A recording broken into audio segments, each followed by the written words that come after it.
Они очень большие, но с другой стороны, вот нахождение на самих играх, это что-то невообразимое, потому что весь мир, насколько я понял, там были болельщики со всего мира, они были одной большой командой.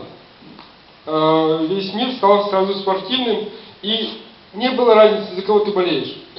Участвует ли твоя команда в данном виде спорта или нет. Мы болели за всех, потому что смотреть то, как побеждают люди, побеждают сами себя, это великого стоит. Вот мне посчастливилось быть на парусноуборде, и один из российских спортсменов отлично откатал программу, но перед самым финишем упал. И чтобы добраться до финишной черты, он буквально вгрызался руками в снег, подтягивая себя, и пересек эту финишную черту, перекатившись через нее. Это, там трибуны взревели, потому что, это великого стоит, и очень многие здоровые люди без инвалидности сказали, что этому только нужно учиться. Разговаривал с волонтерами, там было 6 тысяч волонтеров, и что понравилось, то, что молоденькие девочки, мальчики, у них сознание полностью поменялось. Они раньше думали, что инвалид, инвалид, да, чем-то обделенный и ни на что не способный.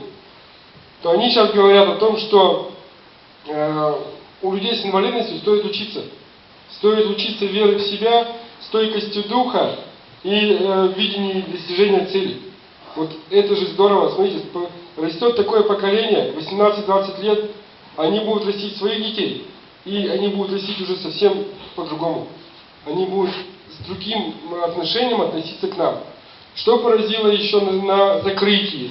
Было, я немножко путаюсь в своих, не постепенно рассказываю, но я говорю то, что меня поразило.